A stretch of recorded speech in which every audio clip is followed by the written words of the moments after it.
안녕하세요. 샬롯 제일장로교회 성도 여러분, 한 주간도 평안하셨나요? 오늘 우리가 나눌 말씀은 솔로몬의 성전 봉헌 이야기입니다. 오늘은 건축 이야기를 먼저 시작하려고 하는데요. 역사적으로 건축은 사람들의 가장 큰 관심사 중에 하나였습니다.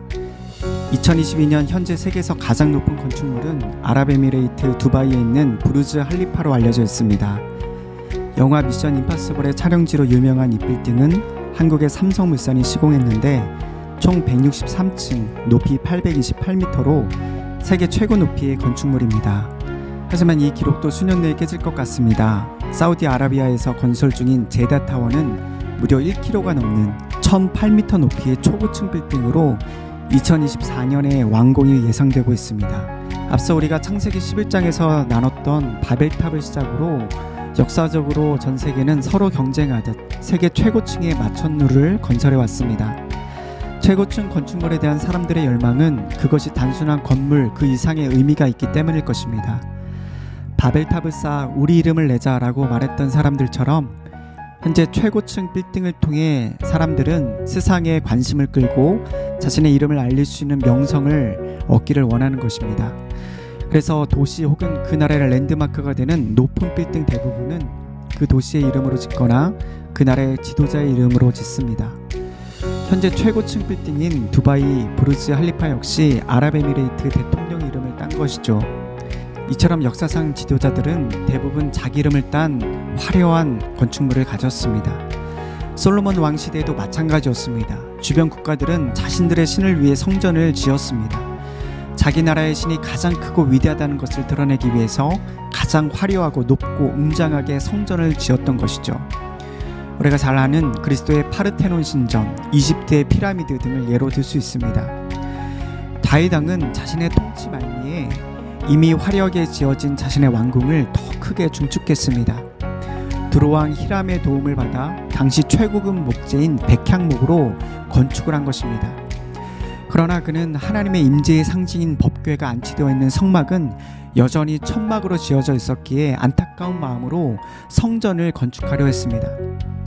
이스라엘의 하나님 여호와는 한 나라를 섬기는 지역신이 아닙니다. 그분은 온 세상의 하나님이십니다. 다윗이 믿고 섬기는 그 하나님은 우주의 창조자이시자 운행자이시며 온 열방의 통치자이십니다. 성경은 그 하나님을 상천하지의 유일하신 하나님이라고 말씀합니다.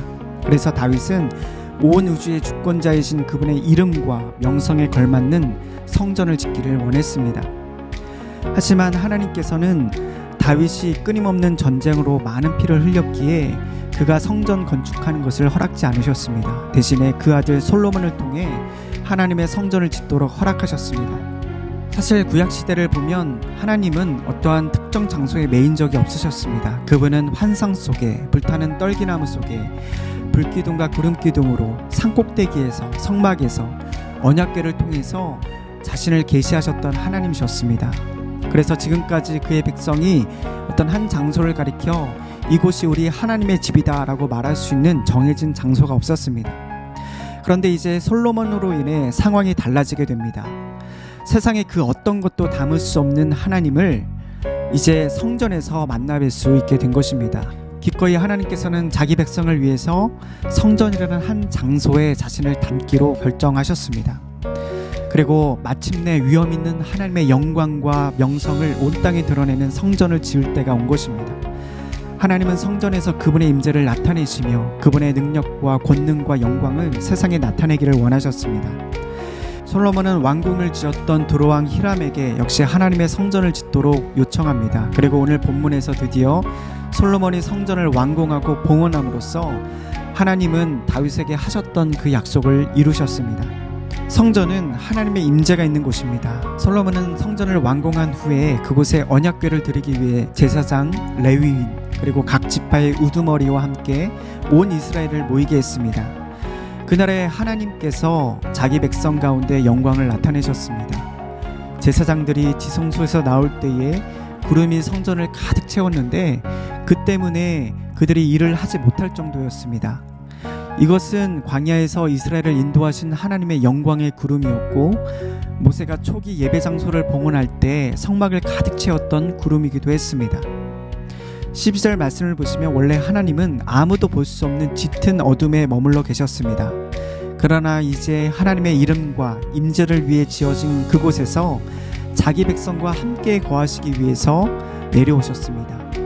제사장들이 하던 일을 멈춰야 할 정도로 가까이 그리고 생생하게 그들에게 다가오셨습니다. 여러분, 내가 그 회중 가운데 함께 서서 하나님의 영광이 드러나는 장대한 광경을 목격하고 있다고 상상해 보십시오.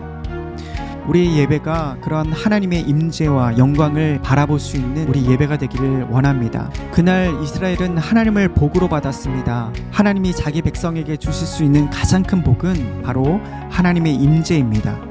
그리스도인에게 가장 큰 삶의 희망은 하나님께 무언가를 얻어내는 데 있는 것이 아니라 하나님을 얻는 데 있습니다. 하나님은 우리가 그분의 임재를 느끼고 그분에 관해 더 많이 알기를 원하십니다. 왜냐하면 그것이 우리에게 가장 큰 축복이기 때문입니다. 오늘 성전 봉헌식 가운데 구름 가운데 임재하신 하나님의 영광을 바라보며 솔로몬과 이스라엘 백성은 그들을 향한 하나님의 사랑과 헌신을 확인할 수 있었습니다. 하지만 그 성전 건축물은 영원하지 않습니다. AD 70년 티투스가 이끄는 로마군이 예루살렘을 함락시킬 때에 이 성전도 함께 파괴되었습니다. 하지만 하나님께서는 이스라엘에게 영원히 무너지지 않는 성전을 주셨습니다. 바로 예수 그리스도이시죠. 예수님께서는 성전의 돌 하나도 돌 위에 남지 않고 다 무너뜨려지리라, 이 성전을 헐라 내가 사흘 동안에 일으키리라 하신 말씀대로 예수님께서는 그분 자신이 성전이 되셨음을 선포하셨습니다. 하나님은 세상에 그분의 이름과 임재와 영광을 자기 아들인 예수 그리스도를 통해 명확하게 보여주신 것입니다. 뿐만 아니라 성경은 예수님께서 하나님의 참 성전이실 뿐만 아니라 그분을 따르는 그리스도인 역시 하나님의 성전이라고 말씀합니다. 하나님은 성령을 통해 그분의 백성 가운데 거하십니다. 우리는 우리 안에 거하시는 하나님의 임재를 그러므로 날마다 경험하며 살아갈 수 있습니다. 2007년 워싱턴 포스트는 한 가지 실험을 했습니다. 아침 출근 시간에 세계적으로 유명한 바이올리니스트인 조슈아 벨이 워싱턴 DC의 랑팡 플라자 지하철역 입구에서 신분을 숨긴 채 45분 동안 화려한 클래식 연주를 하게 한 것입니다. 조슈아 벨은 전 세계 공연장을 늘 매진시켜 객석을 가득 채웠던 연주자였습니다.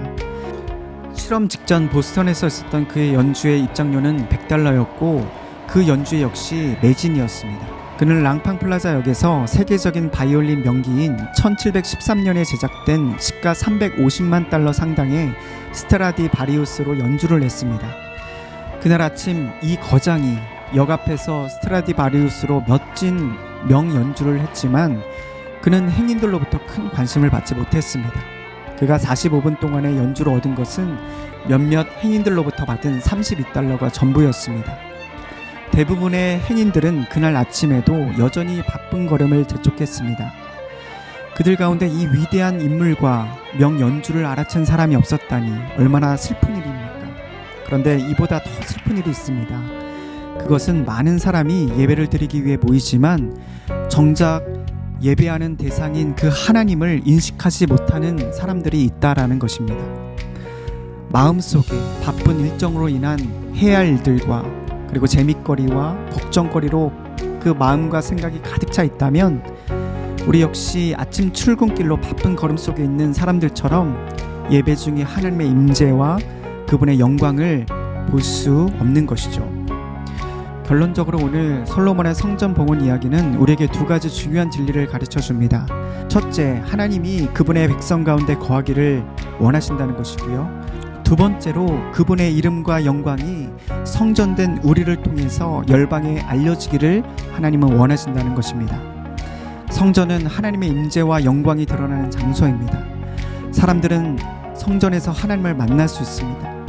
예수님은 우리의 참된 성전이 되십니다. 그분을 통해 우리는 하나님의 이름과 임재와 영광을 경험할 수 있습니다. 그리고 그 예수 그리스도를 나의 구주로 믿고 영접한 우리는 성령이 거하시는 지상의 성전으로 살아갑니다. 오늘날 우리가 하나님의 성전이라면 우리는 세상에 하나님을 나타내는 존재입니다. 하나님은 우리가 열방의 주의 이름을 전파하고 선포하며 이 땅에 하나님을 나타내기 위해 우리를 하나님의 성전으로 부르셨습니다. 이번 한 주간도 하나님의 성전으로 하나님의 임재 가운데 하나님의 이름을 우리 주변에 드러낼 수 있는 저와 여러분 될 수 있기를 간절히 축복하고 소망합니다.